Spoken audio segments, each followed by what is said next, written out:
are still filing in, but we're in pretty good shape here to start. So let's talk about what we're doing today. Obviously, the title of today's episode is Knowing Who We Serve. What is diversity in higher education? Mike, why are we doing this episode? Well, diversity, equity, inclusion, and justice, they're all important topics on college campuses right now. And there are lots of people who are experts and can speak to those areas, but there are a few people who can speak to those areas and the challenges of implementing those sorts of programs, endeavors on campuses. So that's why we brought in Dr. Yancey Gulley, who is with Western Carolina University. I'm not going to step on his biography because he is best suited to talk about himself. But we did want to mention that a lot of the topics we're going to talk about today are covered in his new text, Multiple Perspectives on College Students, Needs, Challenges, and Opportunities, which is available on August 11th through Rutledge. We're going to post Dr. Yancey Gulley's website at the end. So if you do want to get the link through his website, I'd recommend doing that. That's awesome. So we'll have reading material to follow up on for this conversation. Exactly. Thanks for being here. I think it's a very important topic, and I hope folks are as enthusiastic about it as myself and Mike. Make sure you drop your questions in as we go along. That's always an option. If you want to come on camera and speak, we always encourage that. But the chat's available to you for questions, but also to fill in your comments, because we are a community and we love having those comments flow as we go. Dr. Yancey Gulley's been waiting this entire time, Yes. and we haven't stopped talking. Dr. Yancey Gulley, please say hello to the folks here at FYI. Yeah, thanks, Greg, and thanks, Mike. Really appreciate being here and the opportunity to talk about a topic that I'm incredibly passionate about. I won't give a huge rundown of my biography. It's longer and more boring than you might want to hear. The highlight is this is now my 22nd year as full-time in higher ed. Yes, I started as a wee baby, is what I will say. But 15 years of that as an administrator at institutions from small privates to two-year colleges, to two-year privates, to big research-intensive institutions, and now switched to faculty, having worked at an HBCU as faculty, as well as now at a regional comprehensive. So I hail to you from Western Carolina University up in the Blue Ridge Mountains. If you have not come to Cullowhee, please do. It's a beautiful place with beautiful people. And a lot of my research and service endeavors are around kind of equity, diversity, inclusion, justice work, primarily in the areas of race and LGBTQ topics. And I also do a bit of writing and focus on just what diversity is in institutional type and institutional mission, because we don't talk about that aspect of how it impacts DEI, or diversity, equity, inclusion work. Institutional mission and goal is really important to that conversation, I think. So yeah, I'm glad to be here and to chat about this today. Yeah, well, we're excited to have you. That's a resume. Right? That's quite a resume. So for the folks, who are in our audience, please go in the chat if you have questions, comments, ideas. Feel free. We will refer back to those. But first question right off the bat, you've talked about the diversity of institutions that you've served. How has that really formed your perspective? Yeah, it's significantly. I started out undergraduate at a two-year private college. There are not many of them left in the country, and I attended Lewisburg College. For any of those, you might know that. It's in North Carolina, about 500 students. It was founded in 1787. So it's the oldest two-year private in the country. It's a Methodist affiliated institution. And I had some really interesting experiences there. Some good, some bad. Frankly, and then I left there and was going to go to Chapel Hill for my last 2 years, and I walked on the campus one day and said, nope, I don't want to be here. And so I went down to UNC Wilmington and did my last 2 years, then came back to Lewisburg and worked for a couple of years. And what I found then is that I wanted to do a master's degree, right? Like, this is what happens. So several years into being a director of admissions at Lewisburg, I started doing a master's at NC State in higher ed. And what I found was that what we were talking about in the classroom at NC State about what institutions do and what they're supposed to be doing, what they should be doing, and who they should be doing it for and with, had nothing to do with any of my experience working or attending a regional comprehensive like Wilmington or a small private 2-year as Lewisburg. And so I started really getting interested in why my lived experience was so much different than the textbooks. And I found that the textbooks are written by people at 4-year regional, or excuse me, 4-year kind of research comprehensive institutions and research intensive institutions. So they're talking about who they serve and who they know. And most of the people doing the scholarship came from those kind of institutions as undergrads and grad students. And so of course, it's what they talk about. And then, I left there and moved to California and started working in the community college system out there, which looks nothing like a community college system I'd ever seen or known about. And they're very unique, and started folding that new lived experience into what these institutions are. And again, found that it's not what we're talking about in the field of higher education. We have a myopic view of who we serve and why we serve them, I think. And so, Mike, to answer your question, I think it's really about me just seeing what's not jiving with what I'm reading, when I'm going to conferences and hearing the experts talk about. And I really wanted to start bringing in a different voice. And so started looking at those kind of institutions for how they can help higher education writ large, and also maybe give some lessons to the big 4 years. That's interesting. And I think anyone in our audience today that was interested in today's topic may have gone through similar things that you've gone through, like gone to a school that they weren't comfortable with the way DEI topics are being handled. Maybe they want to enact change at their school. Maybe they're just interested in becoming a part of what's going on at their school. And I imagine anyone that has those feelings is going to be apprehensive at first, because there's just so many mistakes you can make, and there's so many assumptions that can be made. But I guess that would have to start with asking questions. But what advice would you give for someone that went through what you went through, at least in just like not being completely comfortable with the institution they are, and how are they handling things, and what you would do first? Yeah, that's a great question. In today's economy, we have a choice in where we work to a certain degree, and we may not have a choice in where we work to a certain degree. And we also find, I think, in higher education, that we might go work for an area of an institution that we really jive with, right? Like residential living is doing amazing well with stuff. I really think around DEI specifically, they're doing great. I'm going to live in this space. I'm going to work with these people. And then you get to the institution and you're like, oh, everything outside of residential living is not on the same page, but I want to be a part of the change here. Or you say, I don't want to be a part of the change here because I want to use my energy elsewhere. And we have to make that decision about our work. But I think when you get to a place and you see a misalignment with what you think should be happening, or even with what I find more often, what the university says is happening and what is actually happening, that's frequently the misalignment, right? And you want to do something about that. First steps, I think, always are thinking about locus of control and sphere of influence. So frequently I talk to folks in institutions who say, it's just too big of a problem. I don't have enough power to fix it. That might be right, but you have enough power to do something. Mm-hmm. And so really thinking hard about what that locus of control and sphere of influence is. And I think the second thing in that we all have to think about, even before we think about what we are going to do, is what am I willing to give up to do the work? What are the risks associated with me that I'm willing to take and not willing to take?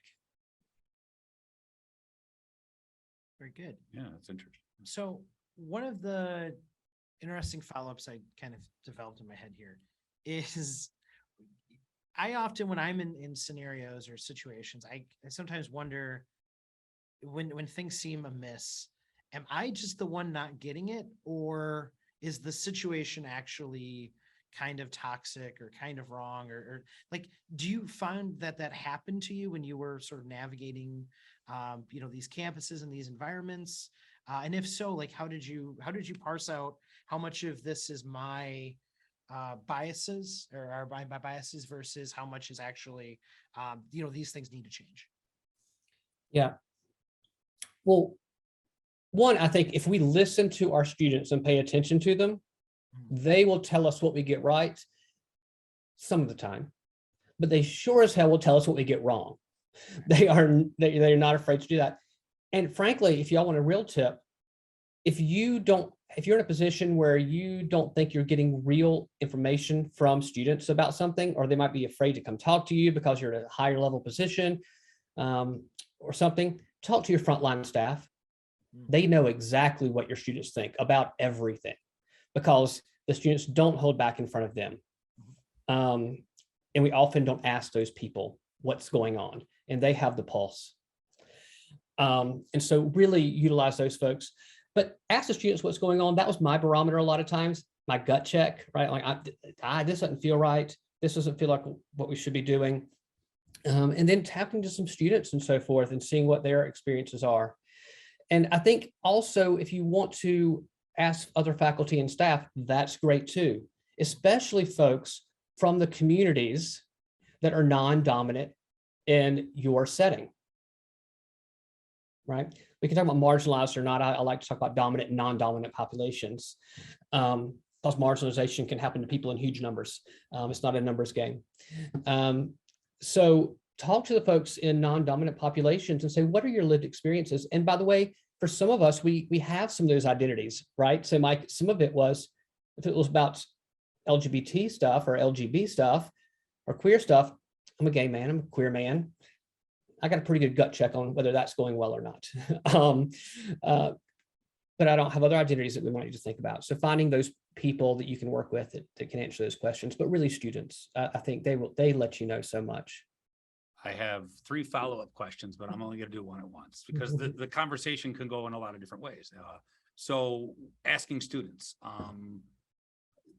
you could just say that, and you have lines of communication to students, but give me an example of how you do that. Like, do you just reach out to, if it's just by reaching out to students, is that alienating them or making them feel uncomfortable? Like that has to be handled very delicately. Is it just a mass email to all students? How do you think we're handling diverse populations on our campus? Like, and then you get all those perspectives. Like segmenting those emails seems to me like it's something that a school should not do, but I don't know. So do you understand what I'm asking and how delicate that has to be to just reach out and start asking those students questions? Yeah, I mean, I think we have to think about who we're going to ask things, right?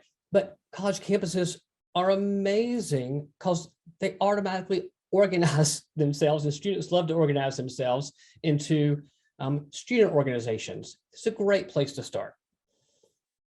Most campuses, have a version of Black Student Union. Some of these still use that language, some don't, but have a version of that kind of group or organization. Go there, talk to folks, and just listen and say what's going on. Go to your LGBTQ student organization, find out what's going on. Someone's put in the chat here, go to your student government meetings. They're representative of the student body. That's where you can ask them questions and say, y'all, I just want to do a barometer check. How are we doing around DEI stuff here? And let them tell you. The other thing I think you can do is twofold. You can, one, if you were in a position of enough authority, you all can do a campus climate assessment around diversity, equity, inclusion, and justice. There's some pre-made instruments to do that.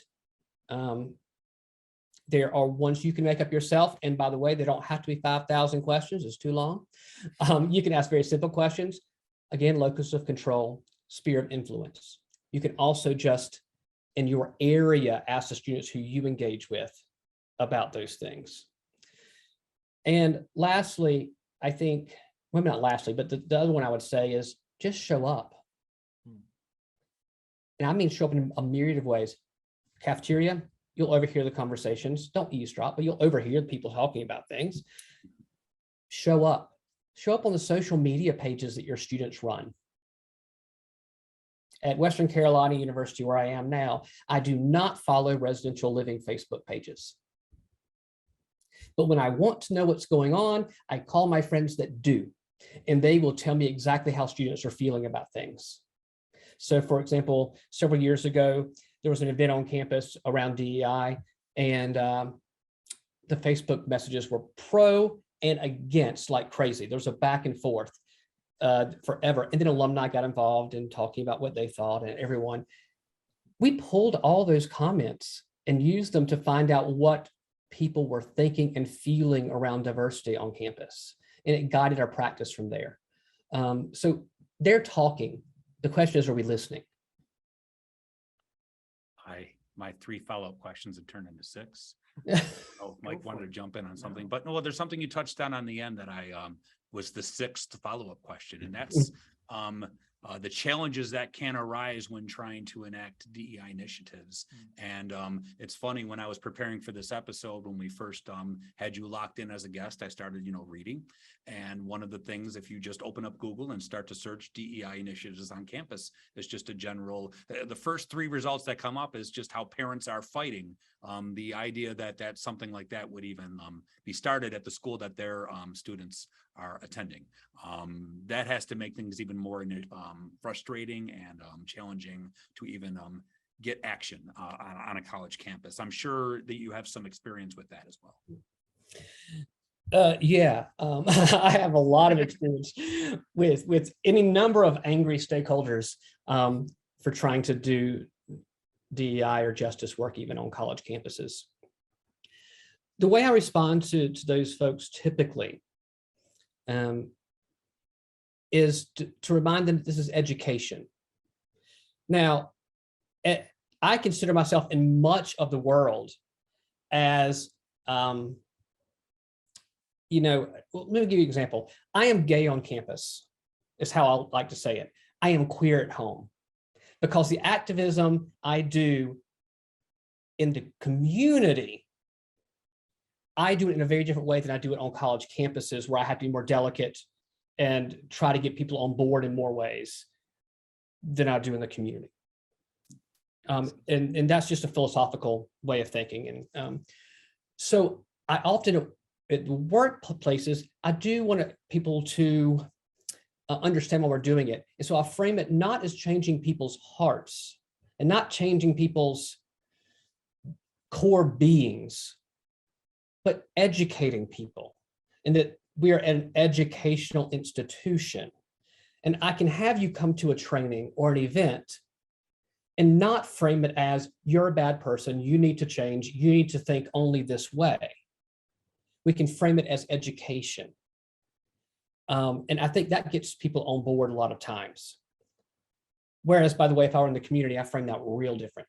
I do want to change people's hearts and minds and behaviors and fundamentally who they are sometimes, frankly, so people are more caring and kind. But I think frame it as education. It doesn't always work. Let me be clear, because people just like what they like and don't like what they don't like. But that's where I begin the conversation, Greg, is trying to start at that place. And I even get pushback on that from some administrators over the years at different institutions. Many of you will know about a safe zone or a safe space or kind of programming, right? They're called a bunch of stuff. Well, I've been doing those for 22 years at different kinds of institutions all throughout North America. And my provost council asked me to come safe zone train them as a group. I thought this was amazing. The upper administration wants as a group to be trained with safe zone. Well, many of you know that safe zone typically ends with an allyship program that people opt into, right? We put stickers on our door or wear buttons and do these things.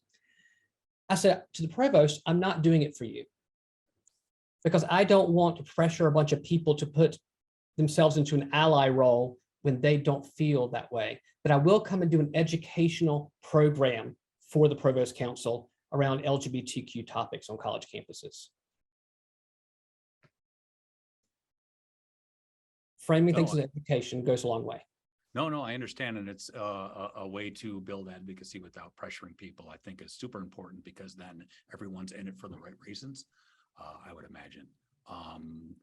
I see some great comments coming in, and no questions yet. Oh, we do have some questions coming in. We will get to, do you want to get to questions now, Mike? Yeah, Okay. I think here, let's do one right off the top. So Lexi usually is the one who sorry, organizes yes. and answers look the at me questions. stepping on this. Don't steal That's my okay, but- thunder, Mike. I did, sorry. I'm the one asking all the follow-up questions, so it's about time someone else got a chance to do so. Lexi, Yes. let's go. Yeah, Sarah asks, from a recruiting perspective, how do you recruit with DEI in mind without alienating a quite conservative target audience? Yeah, that's a great question. I will go back to my admissions days. So I did start out in admissions at that Lewisburg College, very small, very rural, private 2-year. And one of the things I found when doing that recruitment work is that our institution was not for everyone. And what I cared about was people who wanted to go to college, going to college, and finding the right fit that was going to help them be successful. And so I'd be at the college fairs. Y'all, this was back when they had college fairs, and, high school cafeterias. And I would often meet with someone for a few minutes and send them to someone else's table and say, you don't need to come here. I mean, I'd love you to, but you don't need to. This is not for you. You better fit it over here. So I think we've got to do that better as a field, is to get people in the right place instead of trying to steal bodies that shouldn't be with us anyway.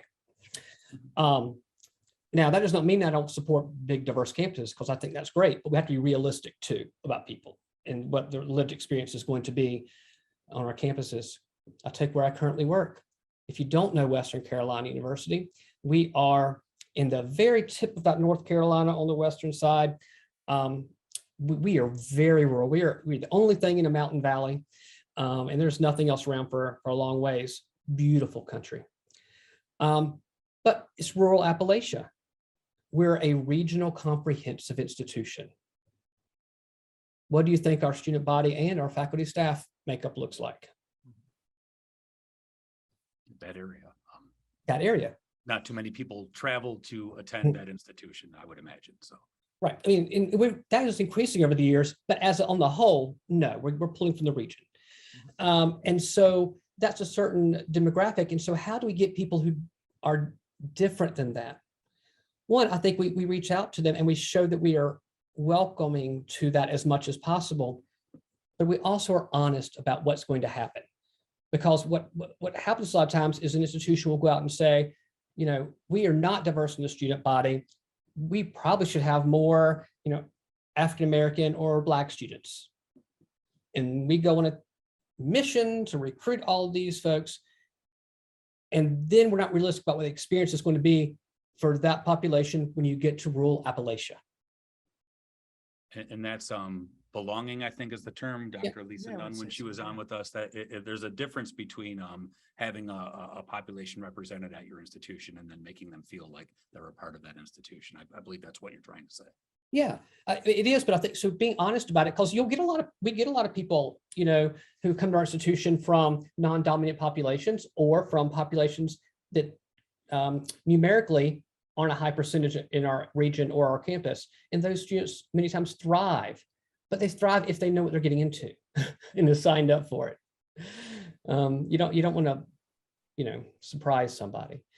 So I think that's a piece of the recruiting. How do you navigate potentially othering someone, or potentially someone has a dream school in mind and this is a disaster about what ready to happen? How do you intervene without taking away the educational component or without letting that person have some lived experience? Because you don't want them to experience trauma, but at the same time, it's important people learn and grow and have experiences, particularly ones that they might desire if they don't know that something terrible is coming around the corner.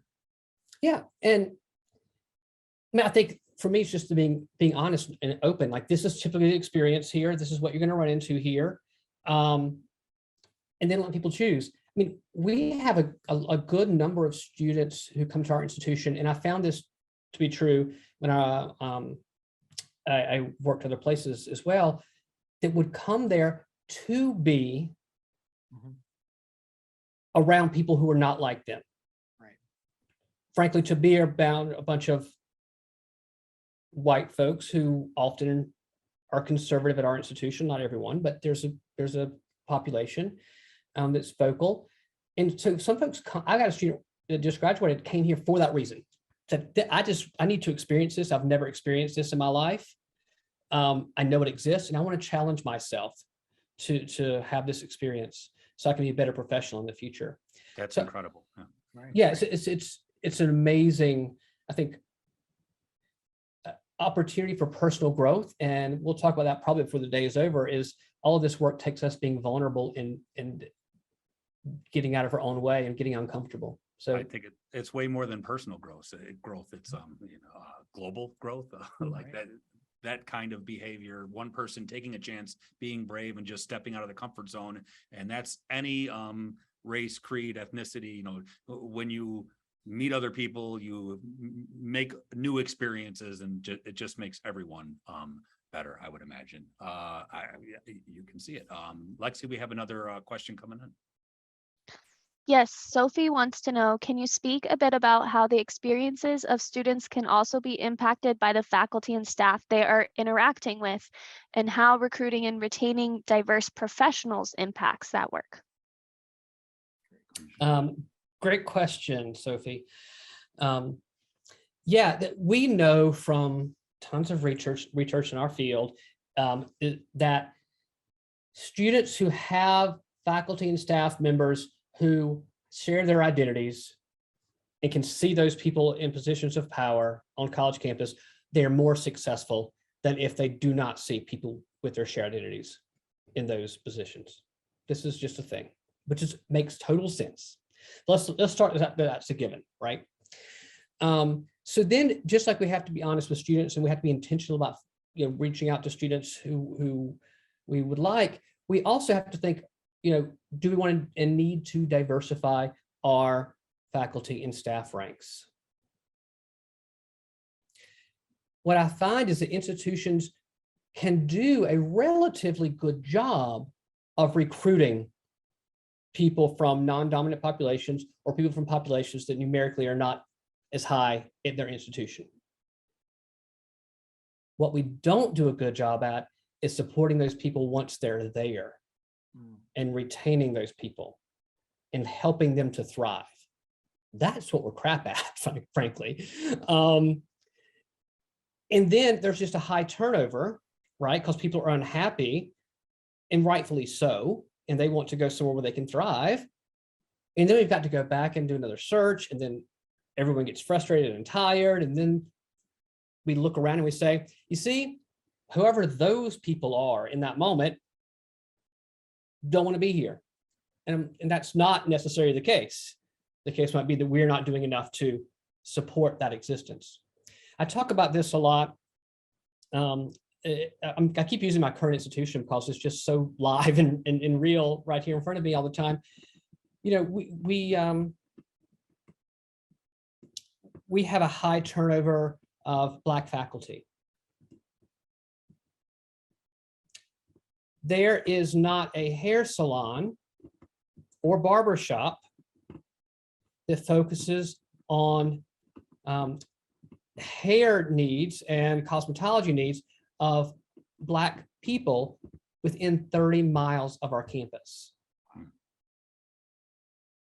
That's when community really, stands out. Your institution is not just a building, and it's not just that education, it's an entire community that affects everyone there. Yeah. Right. Was that addressed, or that obviously came up and you realize there's a high turnover and you have this fact that there isn't services for diverse populations in your community. How do you address that? We are an institution, we are working on that, is what I will say. Yeah. I could go on for hours about what I think we should be doing. Yeah. But I don't want to in this space because of us working on it so hard right now. But I think there are things to do. I think, one, we need to pay people for their expertise. And by the way, lived experience is expertise, not just a degree.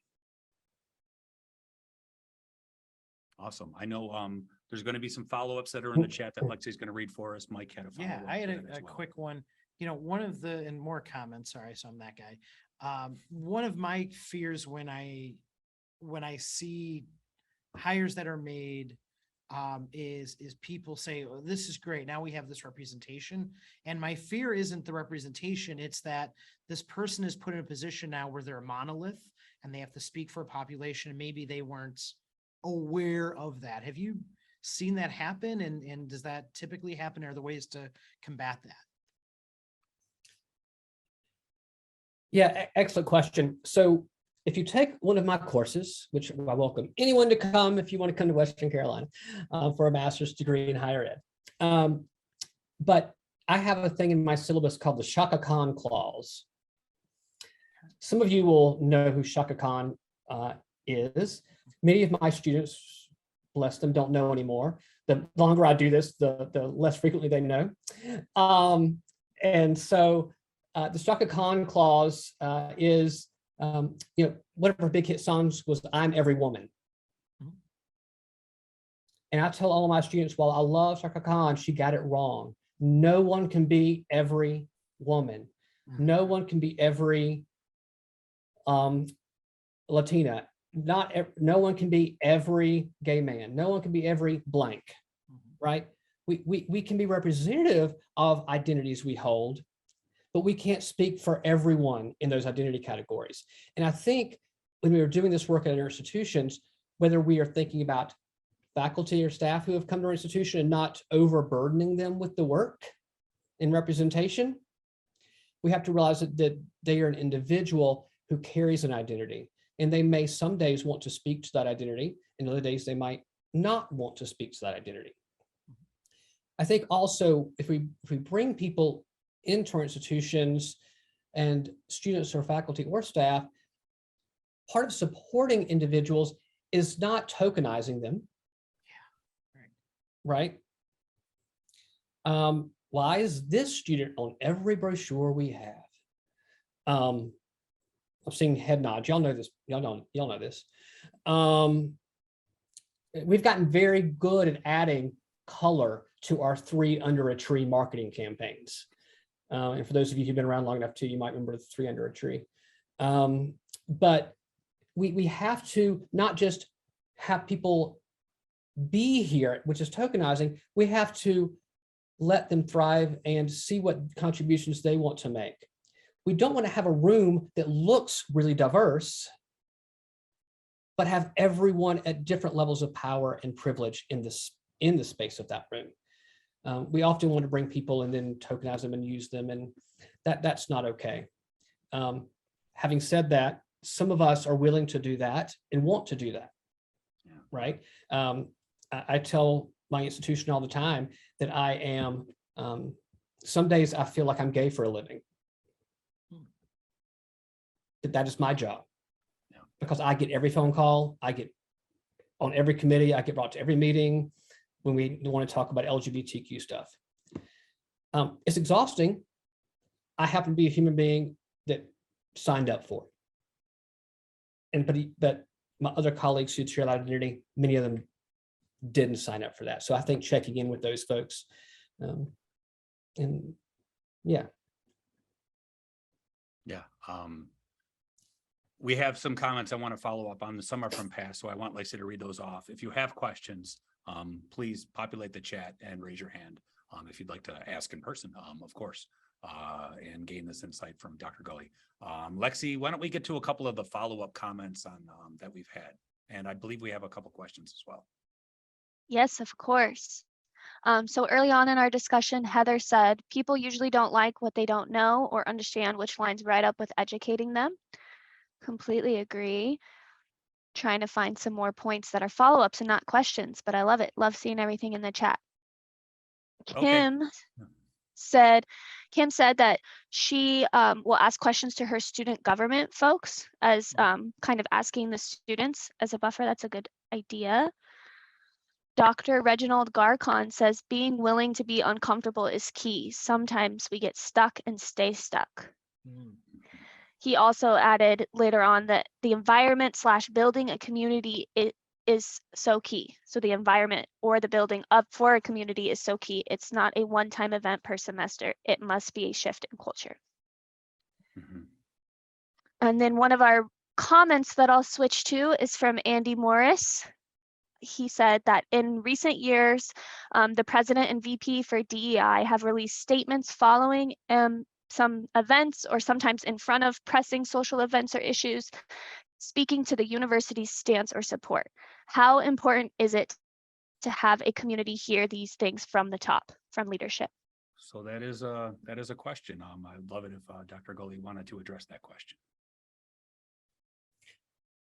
It's a tough question, y'all. We need more than thoughts and prayers to do this work.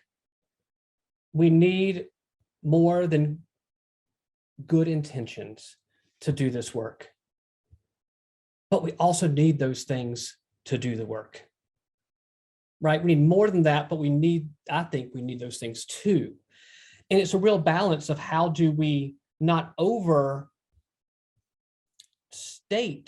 all the time our feelings when something goes wrong in the world. How are we more proactive in helping things not go wrong in the world or our community or our institution? I think we have to be more proactive. However, I also believe personally that if something horrible happens and the institution is silent, a lot of harm is done to a lot of people, because that is action. And I've seen that throughout my career.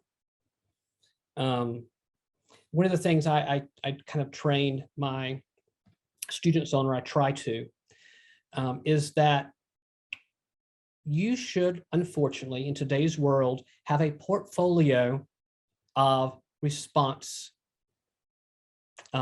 statements to certain incidents around DEI. That's like just a categorized organization of responses to every situation. So smart, strategical. It seems hopeless to me that something like that would even be necessary, but I can understand why a school would have to be prepared.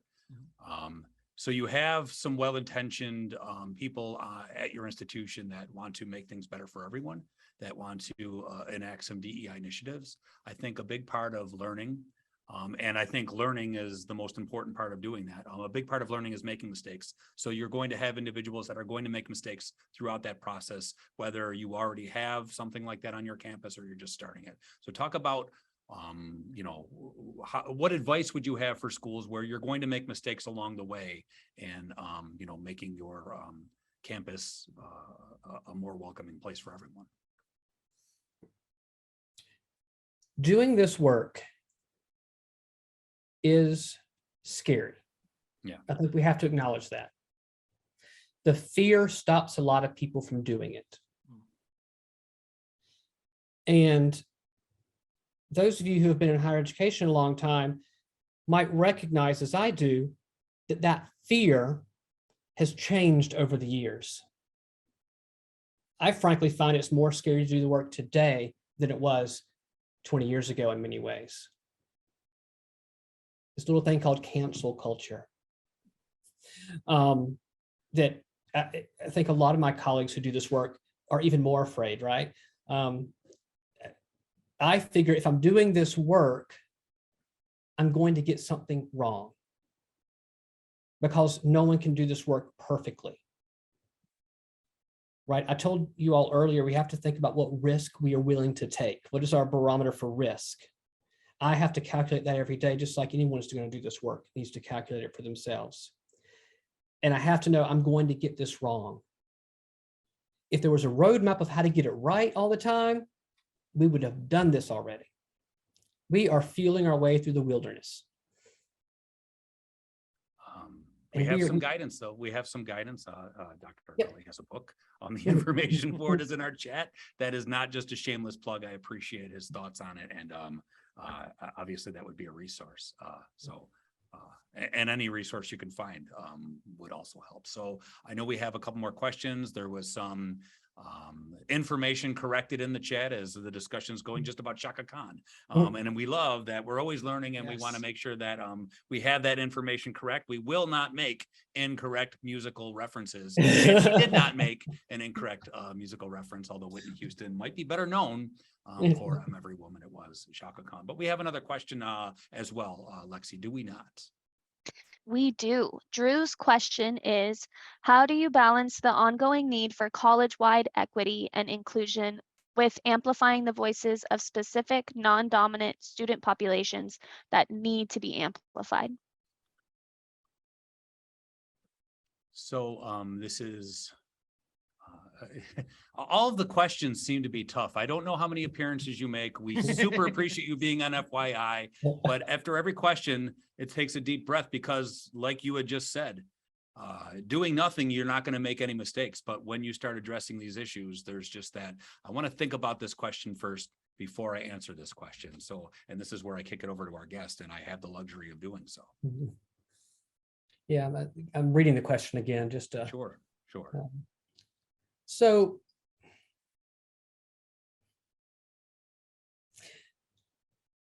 yeah, so we can say that we are an inclusive institution, right? We can say that we want everyone to be here. We are the melting pot. Everyone's welcome. All come along. And that is fantastic. There's nothing, I think, fundamentally wrong with having that belief and that goal and that aim. But it's just like the All Lives Matter versus Black Lives Matter, which is ludicrous to me that it's even a thing. Like, why is there saying Black Lives Matter doesn't mean other lives don't matter. It means we need to amplify that today, in this time, in this space, in this context. That's what we need to focus on. So I think that we can do that on college campuses, and how we choose, Drew, to focus on what population when, I think there are any number of ways to do that. Sometimes, frankly, unfortunately, it is responsive. Sometimes something horrible happens in the world, and we want to center the lived experiences of our Asian American students, because the Asian American community has just experienced in our country something horrific. Sometimes it is, Indigenous Peoples Day. There we go. Let's center those voices and those opportunities. And by the way, not always speaking for these populations, which is what we often do, right? We often get an email from our chancellor that says, it's Indigenous Peoples Day. Yeah. Remember to celebrate this, this, and this. And we're like, okay, why aren't you doing that and amplifying the voice of an Indigenous person or Indigenous peoples, right? So I think there's more we can do in that regard, but I think we need to be centering other people's voices, different voices all the time.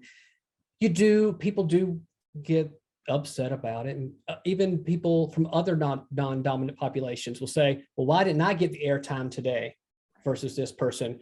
And then that's another opportunity for some education as well. This work is always about being prepared to answer to the fights against it, I guess. Like catchphrases seem to take over everything, like All Lives Matter that you mentioned before. I think Patrice in the chat just had a great piece of advice.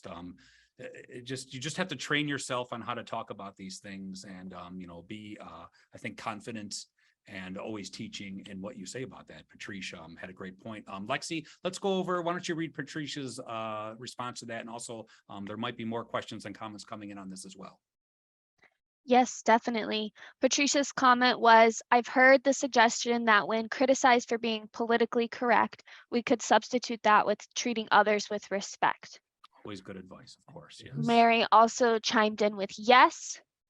And then, correct me if I am saying your name wrong, Najuma said, I think the support message Dr. Gulley shared is so key here too. You have to make sure you provide the proper support structure for students, faculty, and staff after they get to campus. Support goes hand in hand with amplification. Excellent. Thank you. Thank you guys for chiming in, everyone for chiming in on the chat. It's just awesome to get the voices from the community, because otherwise it's just the three of us talking, and it doesn't serve anyone. So yeah, ironically, it's speaking of community voices, we have another question from Christopher. They're asking, what is an example of amplifying voices and how you have seen that successfully implemented? I love that question as a follow-up to what you were just saying. So Indigenous Persons Day happens, and instead of having a president send out an email, you said give an example of, or you said let people whose voices need to be represented, give them a place to speak. So what would be an example? Have you seen a good example of that happening on a campus? Yeah, I mean, I think it's, what we need people to be on college campuses is sometimes an activist, sometimes an ally, and sometimes an accomplice. And that means we're in the work in different spaces in different ways, in different contexts. So I think of being an accomplice a lot of times around this part of the conversation. How do we help amplify voices? You all have probably heard language of, we in power need to give voice to Indigenous people. Well, that's really presumptive that Indigenous people don't have a voice. Mm-hmm. Right? It seems like a little linguistic thing. It's real powerful about intent. So I think we need to think about it differently. So how do we amplify the voice using our power and privilege and platform? So that chancellor can say, yes, our leadership of the institution believes in this. We want to acknowledge the respect we have and love we have and support we have for Indigenous peoples. And I would love for you to hear from these students from this community to talk about what they are most proud of in their community, or what they are most happy about, or what the things are that they wish other people who are not of an Indigenous background, I wish they would know. Right? You can frame that differently and have those people give voice to it if they're willing and if we're not tokenizing them. Yeah. Going back to the earlier conversation. Yeah. That goes back to what you had said earlier about listening and knowing who to listen to on campus and being a part and active, taking an active role in your campus and knowing, who to listen to when you want to know what someone needs. Listen to them, I guess. Right, Mike? Listening on campus is super important. Still some time for your questions if you want to get them in. I know, Mike, I've been asking a lot of follow-ups. If you have another question, you can go ahead and ask one, but we have Dr. Gulley for just a few more moments. We want to get some takeaways from him, and still time for you to populate the chat with your questions and comment. We encourage you to do so. We've heard a lot about being allies, amplification on campuses. I guess as a follow-up, in a lot of regions, and you alluded to this with Western Carolina, the college campus, the university, plays a role economically, politically, in communities. How do we leverage that in a way that is productive for the community and also for the institution in amplifying a voice of DEI and justice? Is that like making the college more part of the community or being like a leader in the community? Well, like making the institution as a leader in the being community? A leader. But obviously that, depending on where you are, it's easier said than done. Well, I wonder, and we'll let Dr. Gulley answer to that from what he said. And I have been to the area that the college is in. My niece actually went to the institution. So a beautiful area, by the way. There is the institution is such a big part of the community. So I think that question would be right down Dr. Gulley's alley. Yeah. I think institutions of higher education should be thought and action leaders in our culture writ large. That is what we're here to do. We're not just here to educate individual humans.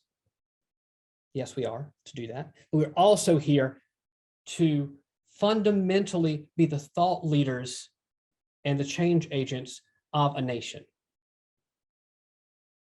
And I think we need to do that part sometimes more than we are, because we need to realize that in the United States of America, higher education is not a right. It is a privilege. And by the way, I'm not saying I like that. or I I was think gonna say, is that, I don't think it should, I think it should be a right, but that's personal opinion being injected into the show. yeah, no, That's okay. it's my opinion too, Greg. I'm just telling you that the unfortunate reality is that it's not. Yeah. And so if we only educate the students who are in front of us, we are not even doing the work of justice. Yeah. Because it's a limited population of people in front of us. And there's a whole lot of folks who have not had the privilege to be there.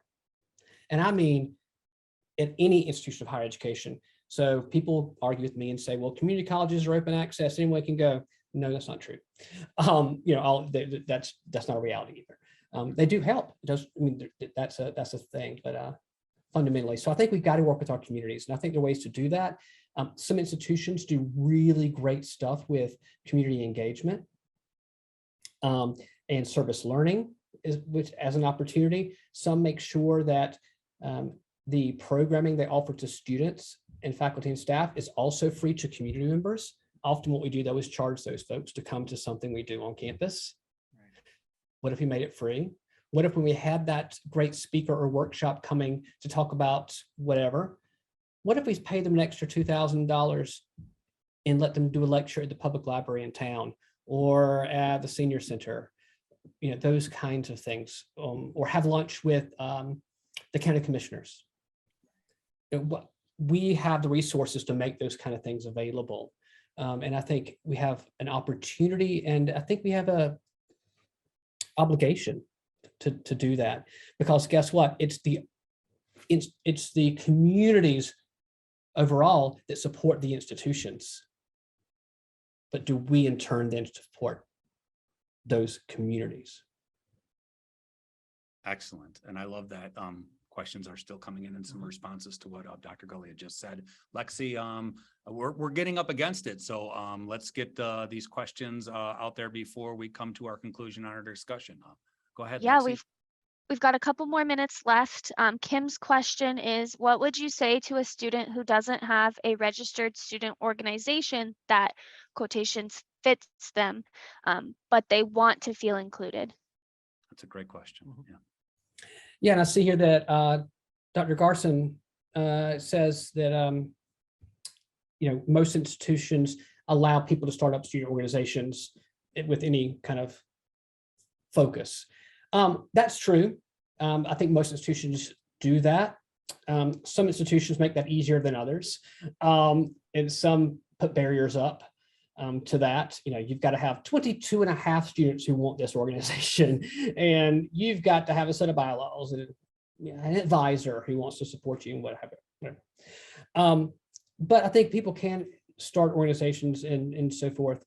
But I think when someone wants to have a group that represents them, work with people in offices that support that kind of work. Work with intercultural affairs, for example, if you have an intercultural affairs officer, multicultural programs and services, or whatever language we're using today, because we seem to keep circulating that language over the decades, and do that. Work with those folks, and that answer might be, again, back to the community. It might be that there are not enough students with the identity that you are wanting to represent through your organization to do it with the policies you have, but it might be that there's a great community in the community of that population. And that can be a phenomenal resource for people, which also goes to a point that the institution doesn't have to be all things to everyone. We are a part of a larger world, and we often like to hold it all in our walls, physically and metaphorically. Great. Yes. One more question, Lexi, we have time for. Go ahead. Yeah, so our last question is from Mary. They ask, can you give any specific institutions who do service learning? Okay. Well, service learning is interesting. I know I want to brought it up, and I believe in it. But there's a lot of good literature, by the way, out there, y'all, that you should look at if you're interested in the service learning approach to this work, because we often are using service learning as a voyeuristic experience. Yes. Same thing with study abroads, by the way. And so I think there's some good literature there that I would encourage you to check out about how to do this without it coming across that way. And because there's like, it's usually wealthy white kids or young people going into